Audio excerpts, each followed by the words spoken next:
feliz sábado, hermanos, de nuevo. De nuevo digo porque cada sábado venimos a renovar nuestro pacto de comunión con nuestro Redentor. Y Dios quiere que nos mantengamos en esa comunión. Como decíamos en el estudio que estudiamos ayer, un estudio preliminar para la reunión del sábado, una meditación sabática, estudiábamos que la palabra de Dios y el Espíritu y profecía nos aconsejaban que debemos de reunirnos, principalmente en este tiempo final que estamos viviendo, que es un tiempo de mucha premura, de mucha preocupación, es un tiempo de mucha angustia y peor será en el tiempo que está por delante. Así que en esta mañana seamos bendecidos por Dios al estudiar su palabra, como decíamos ayer, que el objetivo de venir aquí es para estudiar la palabra de Dios, para elevar nuestras plegarias al cielo y para tener esa comunión, ese compartimiento entre nosotros mismos y también primeramente con Dios. Vamos a continuar siempre la serie que hemos estado estudiando que se llama Hacia la Agenda Final. Estamos estudiando las profecías, ¿verdad? Y estamos viendo su cumplimiento. Vamos a estudiar hoy la parte número 3. Ya llevamos 3 temas con este. Así que los invito pues para que con digna reverencia podamos estudiar y abrir la palabra de Dios. Vamos a orar primeramente para pedir esa bendición y esa dirección divina. Amado Padre Celestial, en esta mañana, una vez más agradecido por esas ricas y grandes bendiciones que tú tienes para con tu pueblo en este día, derramarle esas bendiciones de gracia a través de tu Santo Espíritu, danos el poder de tu gracia, produce en nosotros ese arrepentimiento y produce en nosotros ese querer como el hacer para buena voluntad. Ayúdanos en esta mañana para que podamos tomar este refrigerio de la presencia tuya en nuestras vidas. En Cristo Jesús. Amén. Muy bien, vamos a verlo en 2 partes. Hoy vamos a continuar vamos a ver hoy la primera parte de este día, que es la tercera parte del tema de la serie. Y la segunda parte después la vamos a ver en el segundo estudio.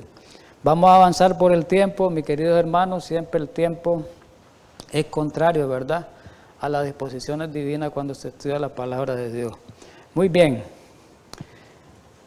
En el capítulo 13 de Apocalipsis hemos venido diciéndolo y lo hemos dicho en otros estudios proféticos, porque no es la primera vez que estudiamos este capítulo, que ahí está revelado. En ese capítulo ahí están revelados los aliados o los agentes de Satanás que Dios tiene para actuar en este tiempo. Y lo hemos estudiado en reiteradas ocasiones, ¿verdad? Y hemos dicho, en el estudio anterior hicimos un repaso un poco acerca de la identificación de esa primera bestia. La primera bestia de Apocalipsis 13, que es la que sube del mar, decíamos que representaba al reino papal, o sea, al poder de los papas, o sea, la Iglesia Católica, como le queramos llamar. Y la segunda bestia, que es la bestia que sube de la tierra, que vamos a hacer un repaso bonito hoy más después, ¿verdad? Consecuentemente a esto. Y le hemos identificado a lo largo de los estudios proféticos como a los Estados Unidos de América. Entonces, en el tiempo final, el diablo usa esos 2 grandes instrumentos satánicos, esos 2 grandes poderes, un poder religioso y es político también, como es el sistema católico romano, y el poder de los Estados Unidos, también político, pero también religioso, porque ahí es la cuna, la base del protestantismo en este tiempo aquí en América. Vamos a Apocalipsis, a la Biblia. Apocalipsis 13, 11 y 12, vamos a leer, y del 14 al 16. Literalmente dice lo siguiente: después vi otra bestia que subía de la tierra y tenía 2 cuernos semejantes a los de un cordero, pero hablaba como dragón. Versículo 12: y ejerce toda la autoridad de la primera bestia en presencia de ella, y hace que la tierra y los moradores de ella adoren a la primera bestia cuya herida mortal fue sanada. Importante eso que ya lo estudiábamos. Y el versículo 14 dice, engaña a los moradores de la tierra con las señales que se ha permitido hacer en presencia de la bestia, mandando a los moradores de la tierra que le hagan imagen a la bestia que tiene la herida de espada y vivió. Versículo 15. Y se le permitió infundir aliento a la imagen de la bestia para que la imagen hablase e hiciese matar a todo aquel que no la adorase. Y el versículo 16, vamos a dejarlo de último ahorita, y hacía que a todos, hasta está subrayada esa palabra, pequeños y grandes, ricos, pobres, libres, esclavos, todas las sociedades, todos los círculos sociales, se les pusiese una marca en la mano derecha o en la frente, ¿verdad? Muy bien.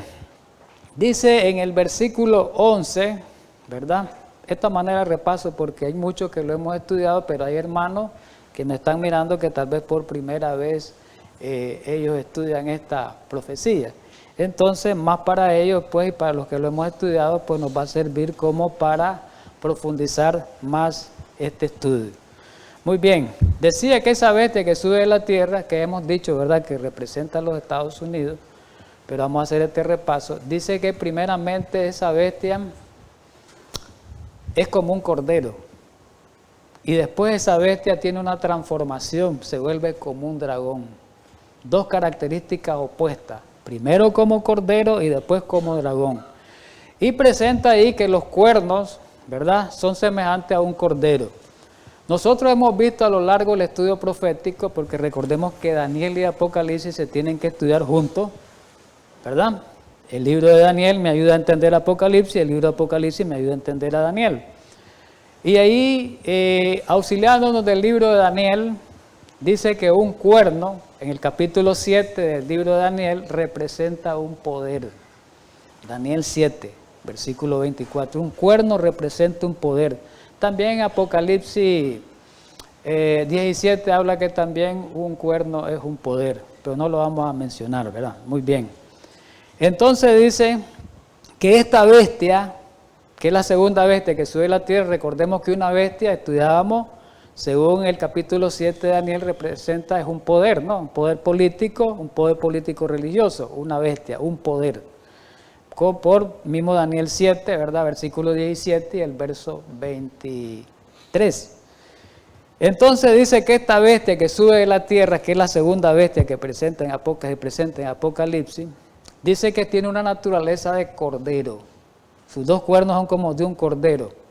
Y ya sabemos nosotros cuál es la característica de un cordero. Por eso a Cristo se le consideró, ¿verdad?, representarlo como un cordero, por su mansedumbre, por su sencillez. Entonces esta nación, supuestamente, dice en su comienzo, este cuerno de cordero se le aplicaba a Estados Unidos en su comienzo, parte del desarrollo de su historia, pero que en este tiempo, en el tiempo final, los Estados Unidos ya a la parte final, en este tiempo, iba a ser transformada esa naturaleza de cordero a dragón.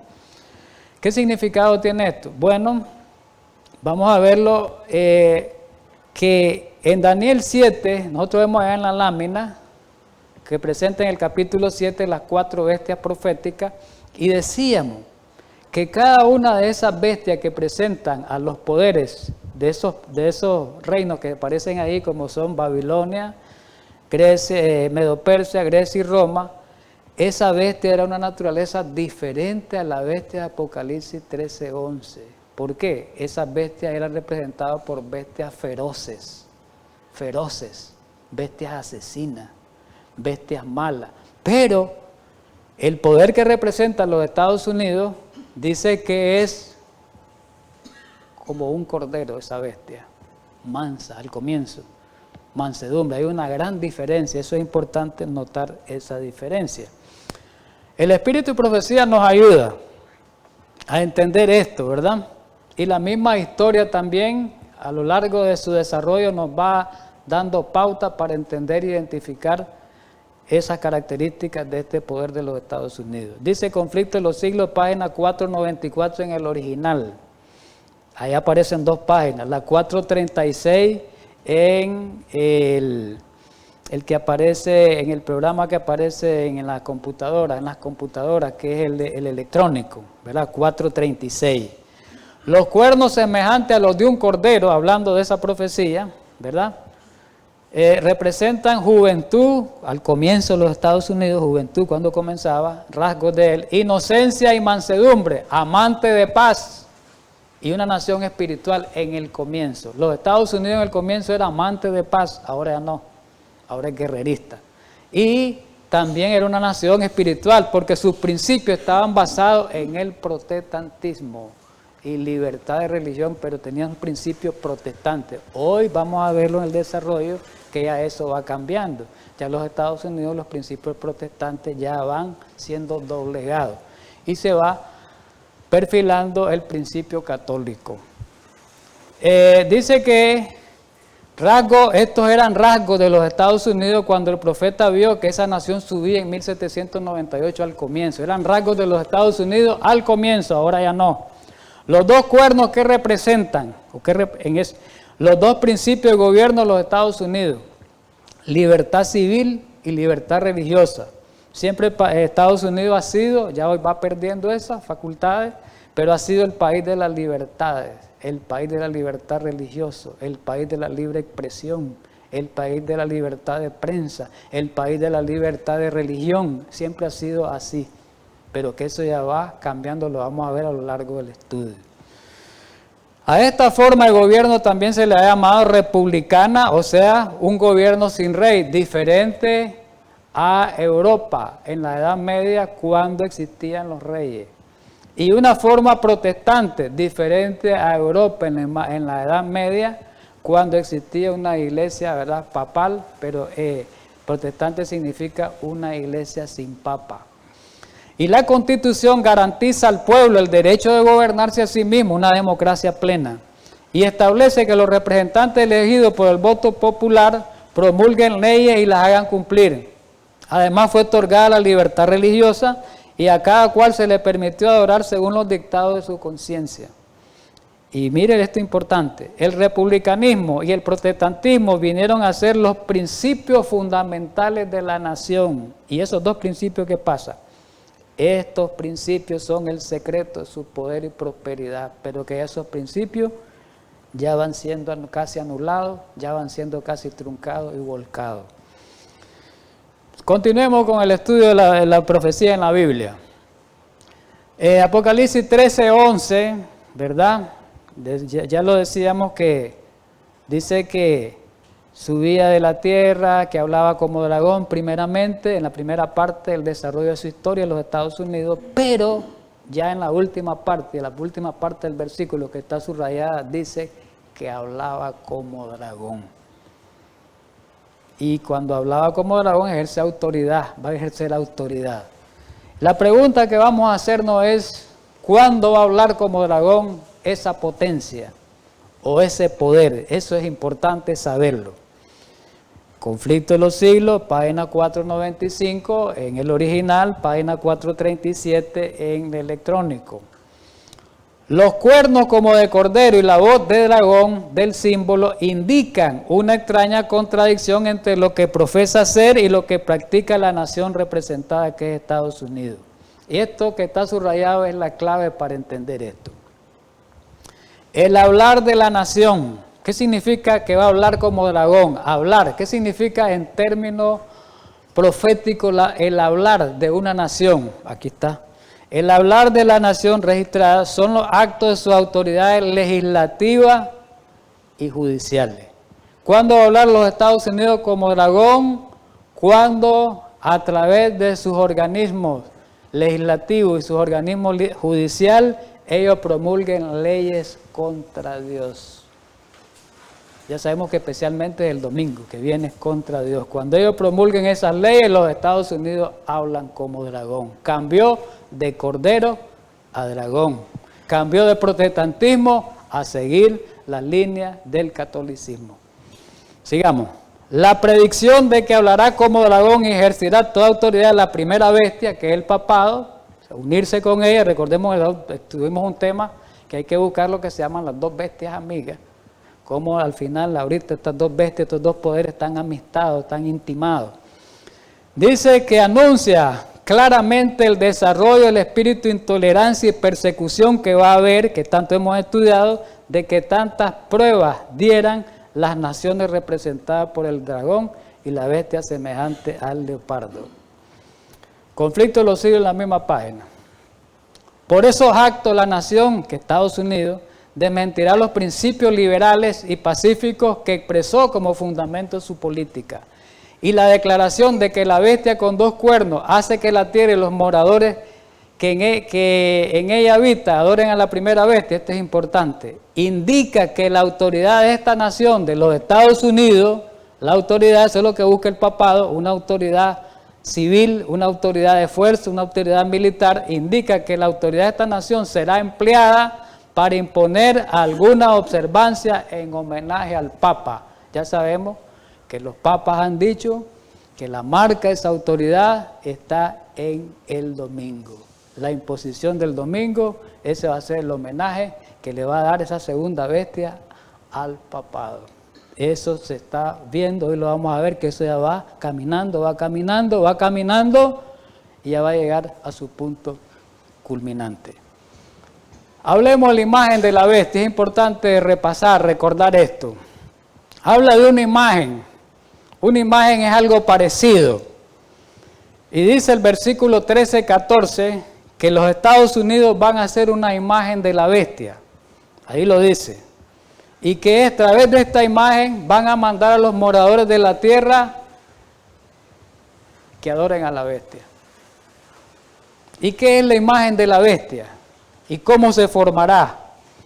Bueno, aquí el conflicto de los siglos 496 nos dice también que la imagen hecha por la bestia de 2 cuernos, que es los Estados Unidos, y es una imagen de la primera bestia, así que para que nosotros, dice esta cita, no lo voy a leer literalmente, sepamos lo que es la imagen de la bestia, tenemos que conocer primero quién es la bestia. Para conocer quién es el original, pues. Para conocer el copia, primero tenemos que irnos al original, estudiar sus características. El original es el papado, los Estados Unidos, una imagen del papado. ¿Y en qué consiste esa imagen? Conflicto de los siglos nos dice también historia bastante, 496. Tenemos que irnos a la Edad Media, dice esta cita, y ver lo que hizo el papado en la Edad Media. Ya todos sabemos por estudios que hemos hecho proféticos e históricos de la profecía, dice que en el papado se unió el poder civil, el poder eclesiástico y el poder religioso. Cuando se unió eso, se formó el papado. Ya sabemos nosotros, después del año 538, con el decreto de Justiniano, el emperador romano, por historia. A partir de ahí, la silla del papado tomó el poder político y el poder religioso y comenzó a someter, a perseguir, a asesinar, a torturar a todas aquellas personas que no se sometían a su dogma, a sus enseñanzas. Y entonces ellos usaron el poder político, entonces dice que para poder dominar las conciencias. Entonces dice esta última parte de la profecía, para que los Estados Unidos, no lo leo, por eso le digo, solamente le expliqué lo que decía ahí, para que los Estados Unidos formen una imagen de la bestia, entonces ¿qué tiene que ocurrir? Para que se formara la bestia tenía que unirse el poder político y religioso. Para que se forme la imagen de la bestia en Estados Unidos tiene que ser el poder político y religioso para perseguir a los que no se sometan a las directrices del poder de ellos. El poder religioso debe dominar de tal manera al gobierno civil que la autoridad del Estado sea empleada también por la Iglesia para cumplir sus fines. Recordemos que hoy por hoy el papado es un poder espiritual bien reconocido y tiene fuerza espiritual, pero no fuerza política, porque no es un brazo armado. Entonces el papado es ahorita en este tiempo para imponer sus leyes, tiene que buscar un poder fuerte en el mundo, un poder civil, un poder militar, para poder ejecutar esas leyes. Y el que no cumple esas leyes, irle a la cárcel o ir a matarlo, pues. Eso es lo que quiere decir como en la Edad Media. Bien, ahora viene la separación de iglesia-estado, que esto es importante. Cuando se fundó los Estados Unidos en su constitución, lo primero que se dijo, bueno, aquí vamos a establecer una enmienda, vamos a establecer como quien dice una cláusula en el cual vamos a dejar bien dicho para las generaciones futuras. En 1789 fue eso, que se escribió la primera enmienda de la Constitución de los Estados Unidos, que aquí no se va a poder establecer una religión, como en Europa, pues que querían establecer una religión mundial, el sistema católico por la fuerza. Aquí en Estados Unidos no, aquí va a haber libertad de religión. Cualquiera que profese cualquier religión aquí va a tener libertad, derecho a hacerlo. Hay que dejar esa libertad de conciencia, dice. Entonces eso lo dejaron ya plasmado en la Constitución y eso hasta hoy está. Por eso es que el papado no ha podido actuar, ni los Estados Unidos, porque no han podido quitar o eliminar ese punto de la Constitución. Ya quitando ese punto de la Constitución, sí va a tomar toda la fuerza los Estados Unidos, entonces el papado y ellos van a perseguir a la gente. ¿Estamos de acuerdo? ¿Y qué es lo que decía esa primera enmienda? El Congreso no hará ninguna ley que respete el establecimiento de la religión. Perdón, el Congreso no hará ninguna ley que respecto al establecimiento, de la religión o prohibiendo el ejercicio libre de esta o abreviando la libertad del discurso o de la prensa o el derecho de la gente a reunirse pacíficamente y de solicitar al gobierno para una compensación de agravio. Aquí, en esta primera enmienda, hermano, por eso en los Estados Unidos antes, ahora ya va perdiéndose eso, era el país de libertad civil, religiosa, política, de prensa, de hacer reuniones pacíficas y nadie te iba. Ahora ya no hay reuniones pacíficas ahí, ahora ya la policía actúa, ¿verdad? Hay un desorden, una anarquía bastante que se va perfilando, se va desarrollando en los Estados Unidos. En resumen, ¿qué quería decir eso en la Constitución?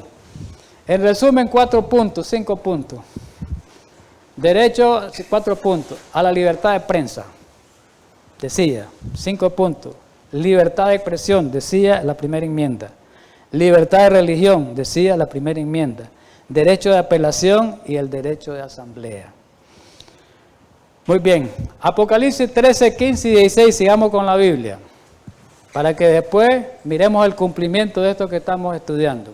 Y se le permitió infundir aliento a la imagen de la bestia para que la imagen hablase. Hablase quiere decir dicte leyes.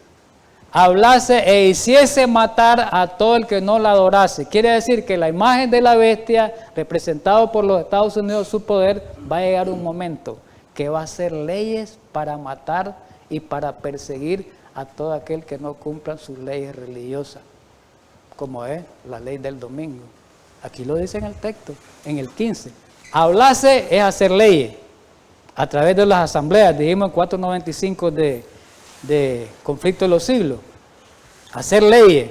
Y esas leyes para matar, ya sabemos que va a existir un decreto de muerte.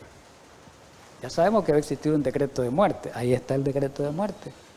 Y hacía que a todos en el mundo, todos los círculos sociales, pequeños, grandes, ricos, pobres, libres, esclavos, se les pusiese una marca. Ya estudiamos un poco lo de la marca de la bestia.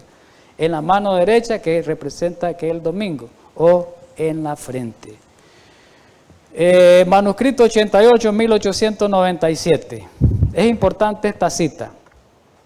Es importante que todos comprendan qué es la marca de la bestia y cómo pueden escapar de las temibles amenazas de Dios. ¿Qué es importante que conozcamos nosotros? ¿Qué es la marca de la bestia? ¿Por qué? ¿Por qué nos interesa? ¿Por qué nos interesan los hombres en conocer qué constituye la marca de la bestia y su imagen? Dice la profeta que es importante que nosotros conozcamos qué es la marca de la bestia.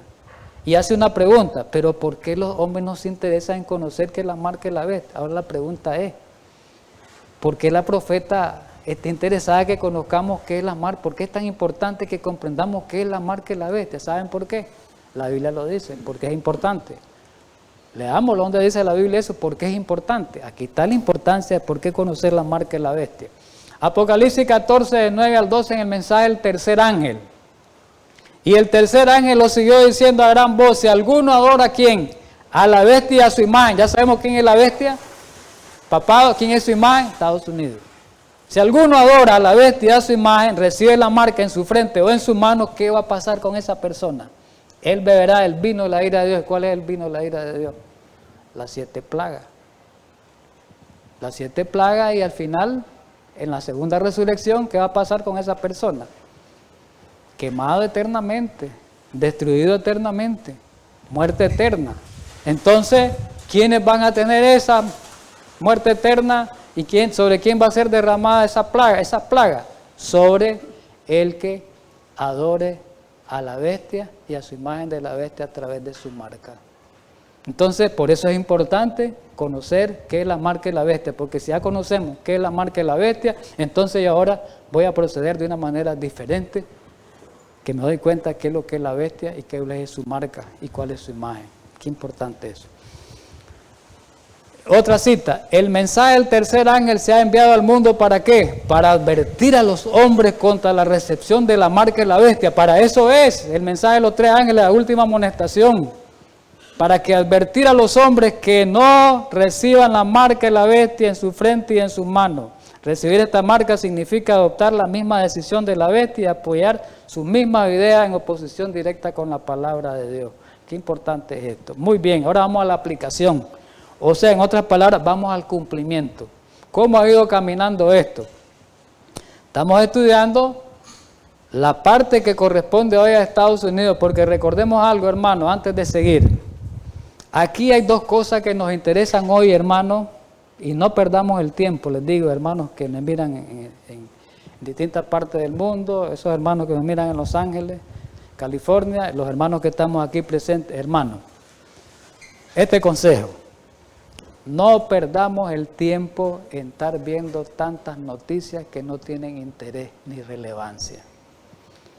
Enfrasquémonos en las noticias que tienen que ver con el desarrollo y el cumplimiento profético. ¿A dónde? Está representado en Apocalipsis 13 y 14. En Apocalipsis 13 aparecen los 2 poderes en el tiempo final. Entonces, démosle seguimiento a todo lo que sucede con esos 2 poderes hoy. Démosle seguimiento a las noticias papales y a su caminar papal en este tiempo. Démosle seguimiento a las noticias que hay en Estados Unidos, a los cambios de gobierno que hay. Démosle noticias qué es lo que sucede en el Congreso de los Estados Unidos, que es donde se van a emitir las leyes y la Corte Suprema de Justicia. Eso es importante que sepamos, porque ahí vamos a determinar cuán cerca está el comienzo de la crisis final. En eso es lo que debemos enfrascar, no perder tanto el tiempo con ese Facebook, Twitter, YouTube y cosas ahí que no dejan nada. Entonces hay que ocupar todas estas redes, todas estas cosas, toda esta tecnología para ir investigando el cumplimiento profético, ¿verdad? Muy bien. Para que podamos entender cómo los Estados Unidos, hermanos, va a ser esa imagen de la bestia, o sea, va a darle autoridad a que se cumpla el mandato papal, que es el domingo. Y decíamos que para que los Estados Unidos puedan cumplir eso, lo primero que tienen que hacer que es cambiar la Constitución. ¿Y cuál van a cambiar? La primera enmienda. Si ya cambian eso, ellos ya tienen, como dice, tienen autorización de implantar la ley dominical. Solamente eso nada más es lo que espera para que se desarrolle todas las cosas que vienen con respecto a la ley dominical. Ese es el pegón que hay ahorita. Y en ese pegón han estado por muchos años. Pero para poder entender eso, hermano, tenemos que recurrir un poco a la historia en los Estados Unidos y qué es lo que ha ido pasando en el transcurso de este tiempo. Tenemos que ver cuáles son las ideologías políticas en los Estados Unidos. Así, no ir leyendo todo rápido, literal, hermano, porque el tiempo, solamente las partes más medulares, más importantes, les voy a ir citando aquí en estas citas.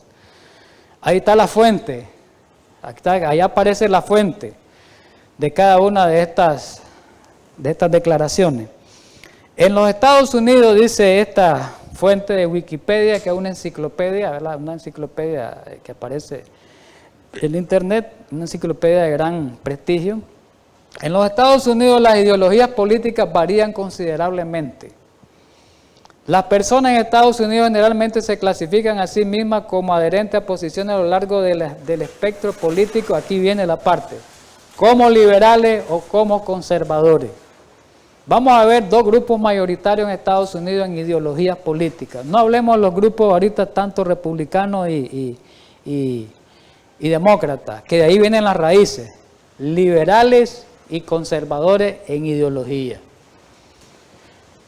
Los liberales, ellos, o los conservadores, ellos optan, los conservadores, ¿verdad?, de tendencia conservadores, ellos tienen ideas anticomunistas, no comunistas la nación.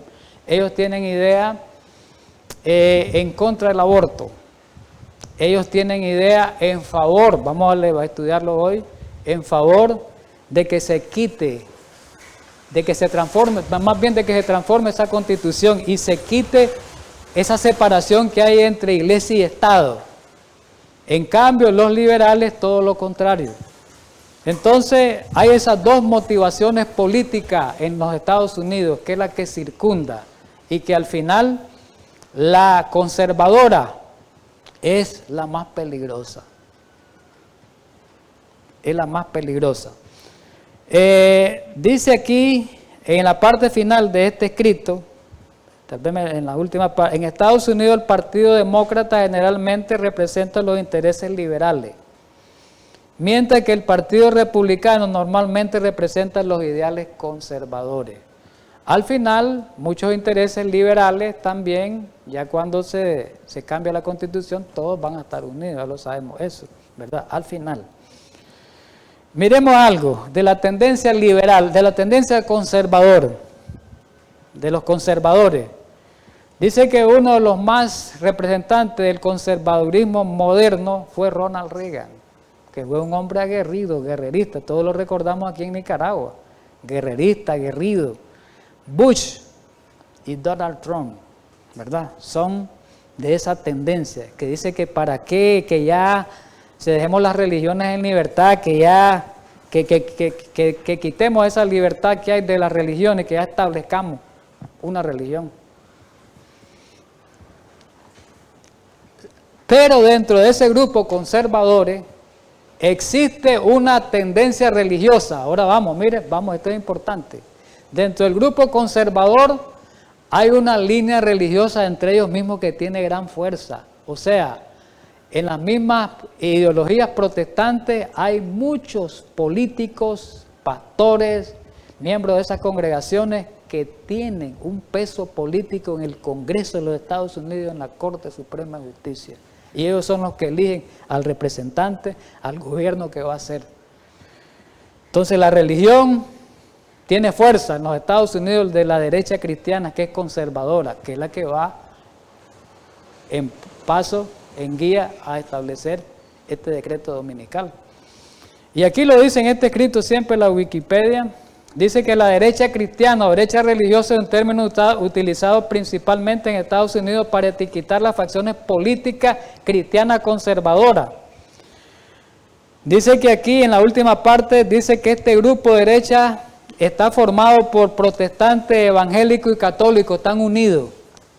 Protestantes, evangélicos, católicos, están unidos judíos, están unidos mormones en una sola línea. Están unidos en esa ideología, ¿verdad? Y dice más el escrito que este movimiento religioso dice que tiene más de 70 millones de seguidores. ¿Qué les parece? Hasta en el 2006, ahora tienen más. Y dice que disponen, este no es un mero grupo fanático religioso, disponen de un gran poder económico, un inmenso imperio de medios de comunicación.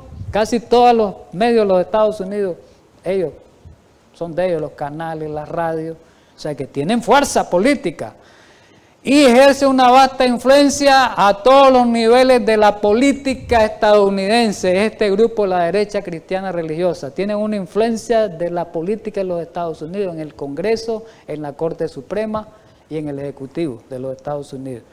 Tienen, dice, armados con la Biblia, y con su inmensa y extensa red de colegios, universidades, canales de televisión, radio y otros medios, ellos tienen fuerza, ¿verdad? Bastante. Sigo avanzando, hermano. Vamos a ver quiénes son esos personajes. Líderes, vamos a ver algunas declaraciones de esos líderes grandes religiosos que han habido, que atacan la separación de iglesia y Estado. Y si atacar la separación de iglesia y Estado es cambiar la Constitución y después establecer la ley dominical. O sea, estos son los que están atentando. Uno de ellos está vivo, este señor, tiene 92 años, hace poco cumplió, famoso. Se llama Pat Robertson, ya se retiró de los programas televisivos que él tenía. Es un hombre millonario que es dueño de una cadena de televisión cristiana grandísima en los Estados Unidos y repercusión mundial. Y este señor tiene un programa que tenía más de 60 años, ahora el hijo el que lo sigue, que se llama El Club de 700. Y a través de toda esa programación, la CBN News es de él, tiene 60 años, esa cadena televisiva que en todo Estados Unidos y el mundo se mira. Y él a través de estos medios ha hecho campaña, oiga bien, campaña en contra de la separación de iglesia-estado, ¿verdad? Él ha hecho campaña para que se elimine, ¿verdad?, esa separación de derecho-estado y que ya quede libre. Vamos a ver algunas declaraciones de él y de otros que son asociados a él. ¿Qué dijo Pat Robertson? Dice, aquí está en 1994, ahí está la fuente, derecha religiosa, asalto contra la tolerancia. Ellos, dice, los liberales y secularistas, que es el otro sector ideológico, nos han mantenido en su misión, invocando la separación de iglesia-estado, ¿verdad? No existe tal cosa en la Constitución, es una mentira de la izquierda y no la vamos a creer. Dice que no hay forma de esa separación de iglesia-estado, no hay forma, dice, que ese es puro cuento, que la Constitución no existe eso, dice, según él. Y sabemos que en la Constitución existe separación iglesia-estado. Ellos están en contra de la separación de iglesia-estado y establecer una religión. ¿Qué dijo Matt Robertson en el 2002, 12 de octubre? Hay una distorsión que durante los últimos años nos han sido impuestas por la gente del ala izquierda que se ha posesionado de las cortes y nos han endilgado la mentira de que la Constitución contiene algo que se llama separación de iglesia y Estado. Este señor hablando, este señor cuando lo hablaba públicamente y todos los medios y todo el pueblo de los Estados Unidos y en el mundo a él lo oían y a él lo miraban. Y en los círculos políticos, en asamblea, en discursos. Este señor fue uno de los que fue propuesto para candidato de presidente por el ala republicana, porque él es republicano, pero él perdió las elecciones en ese tiempo, pero después se decidió a apoyar y a poner candidatos según estos principios de la derecha cristiana. Dice, las cortes nos están arrebatando nuestra religión bajo el disfraz de la separación de iglesia y Estado. Jerry Falwell, ese ya murió, famoso, fue el líder de un grupo grande que se oponía en contra del domingo, a favor del domingo, perdón, que era a favor del domingo, ¿verdad? Y de la familia. Este Jerry Falwell era un pastor, murió, y un gran hombre político, ¿verdad? La separación de ese Falwell de iglesia y Estado ha sido el grito de guerra de los liberales que desean eliminar nuestra herencia cristiana de la historia en nuestra nación. Y aquí dice él, por supuesto, el término no aparece siquiera una vez en nuestra Constitución y es un invento discriminatorio moderno. Dice que no, dice. Miren cómo están hablando estos políticos religiosos. Este señor Criswell, dice, republicano, pastor de una iglesia bautista en Dallas, era entrevistado en la CBS, una cadena televisiva amplia. No existe tal cosa como la separación de iglesia y Estado. Esto no es más que un mero producto de la imaginación de los infieles, dice.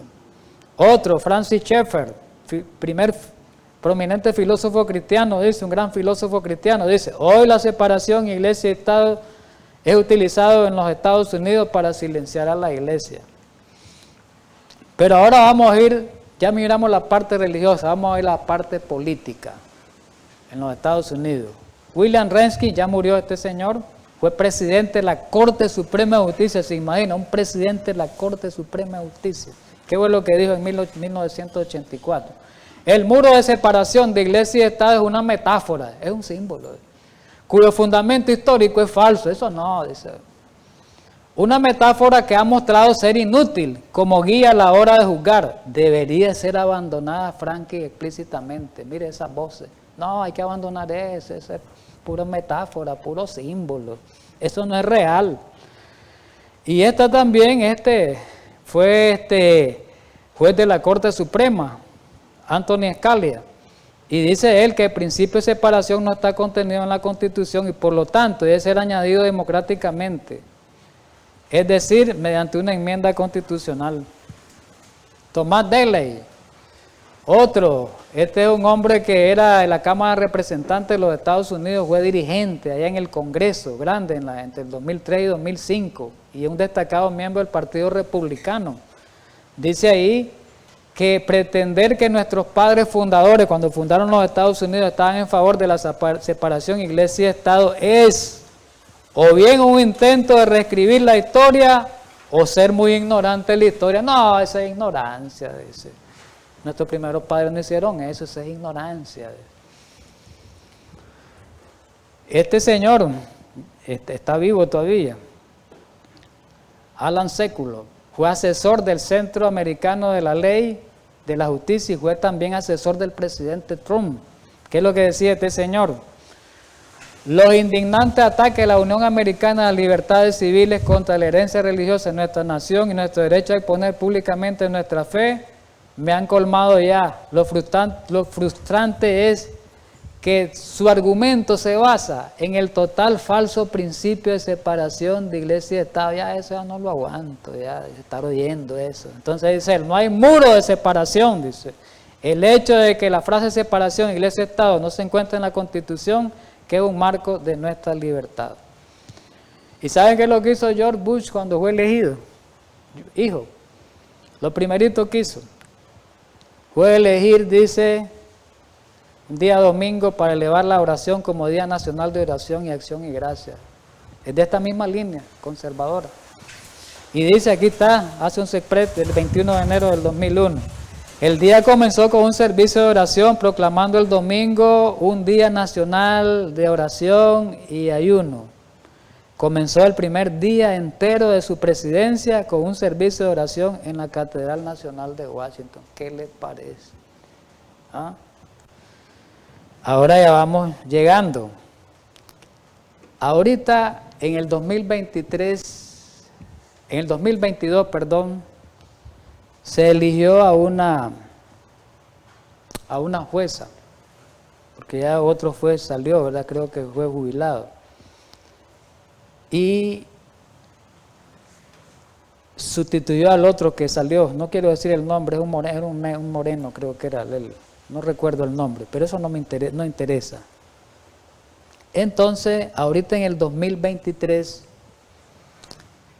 dice que es un año de trascendencia para la Corte Suprema de Justicia. Nosotros vamos a ver que en la Corte Suprema, hoy, la de hoy, existen en las ideologías políticas 6 conservadores y solo 3 liberales. ¿Qué les parece eso? 6 de esta línea que hemos estado estudiando, 6, y solo 3 que se oponen a ellos. ¿Qué les parece eso? Ya la Corte Suprema de Justicia está lista. 6 contra 3, desde ahorita. 6 que van a estar a favor de que se elimine ese muro de separación. ¿Qué les parece eso? Aquí dice este artículo. La supermayoría conservadora de la Corte Suprema de Estados Unidos está cebada. La supermayoría dice 6-3, porque son 9 ellos. En solo unos pocos días, en el año pasado, sus fallos han revertido radicalmente protecciones y derechos establecidos hace décadas. En el año pasado ellos dieron unos fallos en contra de las libertades religiosas, en contra de la libertad civil. Dieron fallos. Y dice, sus decisiones reflejan la lista de deseos más ambiciosos del Partido Republicano y los conservadores del país. Y hay otra cosa, no solo que son liberales, de conservadores 6, sino que tienen mayoría católica. ¿Qué les parece? Católicos, mayoría, y conservadores, mayoría en la Corte Suprema de Justicia. ¿Hacia dónde vamos? ¿Hacia dónde vamos? En ese órgano de gran relevancia en cuanto a las leyes, que tendrá que ver al final con la imposición del decreto de la ley dominical. ¿Hacia dónde vamos? El catolicismo y su influencia en los jueces de la Corte Suprema de Justicia. Había un artículo, no lo quise poner, el artículo que fue publicado el 30 de junio del año pasado, hace poco, en el 2022. Ustedes tal vez lo buscan.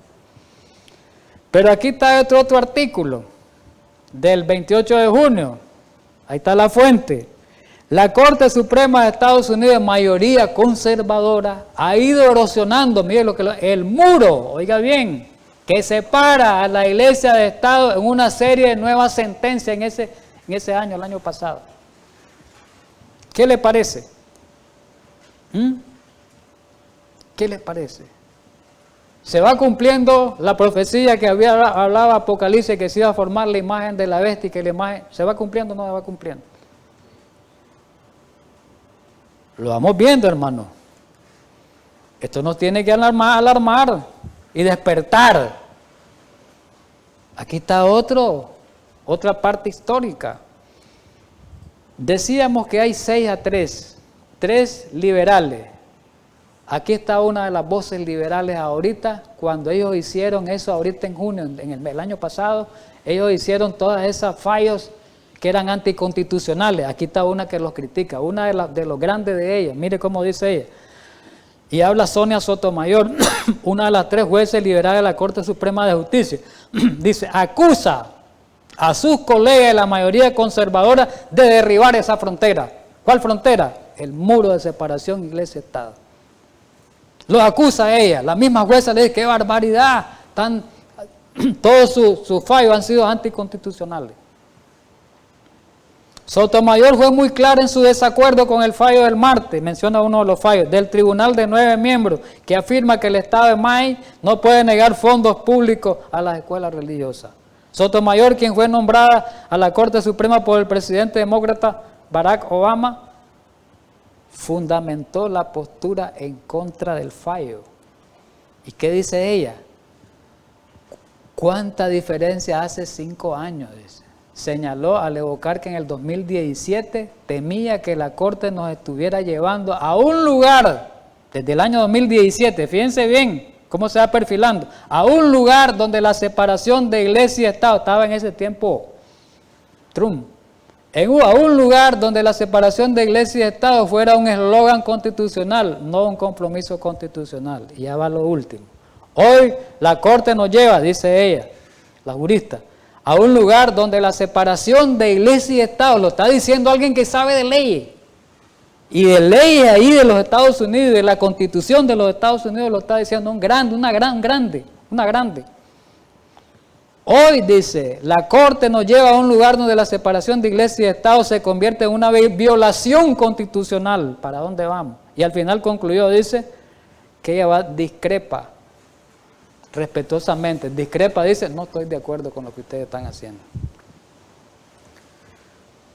Otra noticia, los católicos ya sabemos que ya son mayoría en los Estados Unidos. Sabía que la población principio eran protestantes cuando comenzó, ahora la mayoría son católicos. ¿Sabe a qué se debe? Aquí lo dice, la inmigración latina que hace hoy el catolicismo.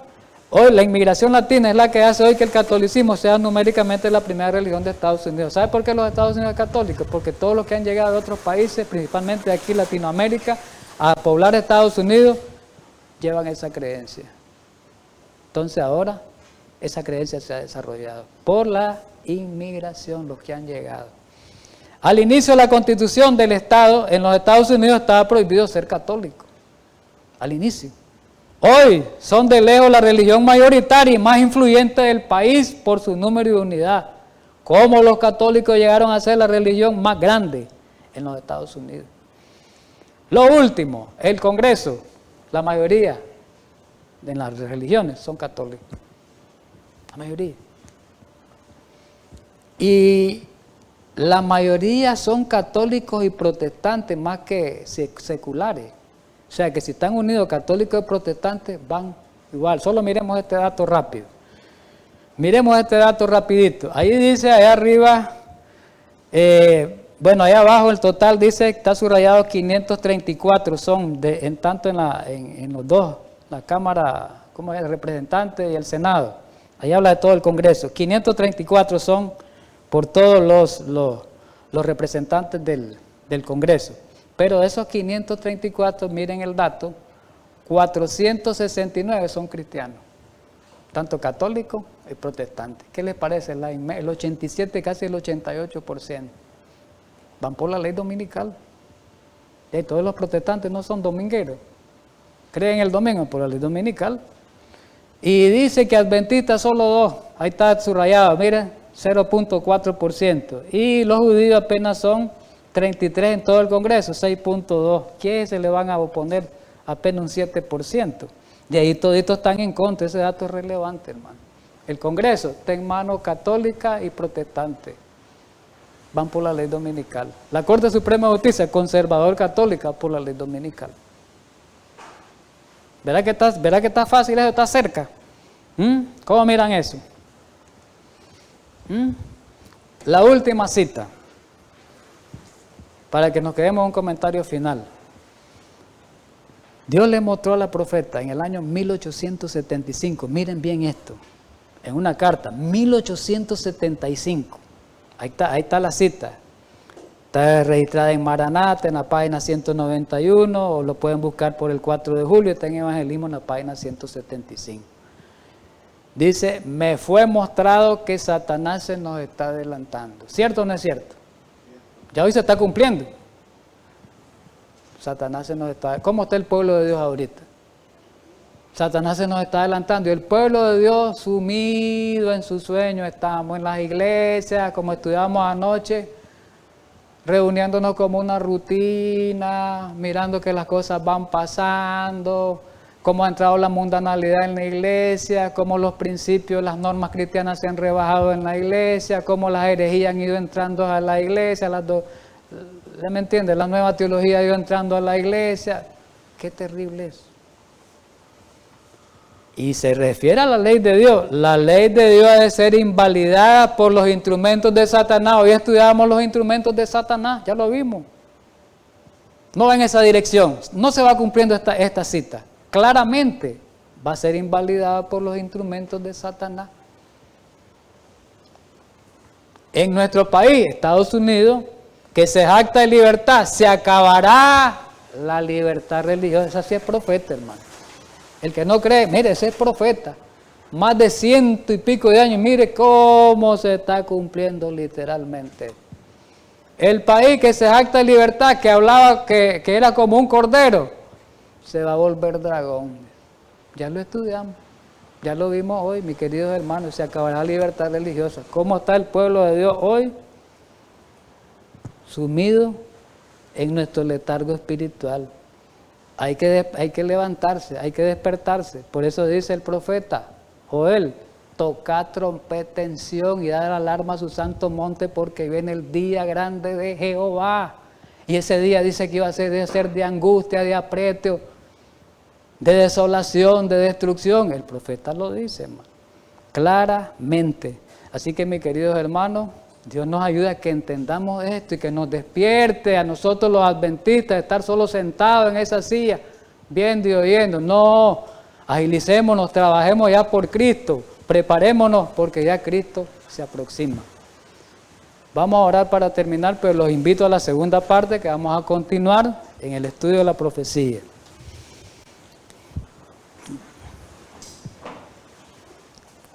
Gracias, Padre Santo, Dios de misericordia, en esta mañana, en esta primera parte de este día y esta tercera parte de la serie. Ayúdanos para que podamos seguir estudiando esta parte que sigue y así con el mismo deseo, con el mismo ánimo, danos ese ánimo, ese deseo, danos esa dirección espiritual y ayuda a levantarnos, a despertarnos de ese sueño en que estamos sumidos como iglesia. Gracias, Señor, por darnos tu palabra en este día en Cristo Jesús. Amén.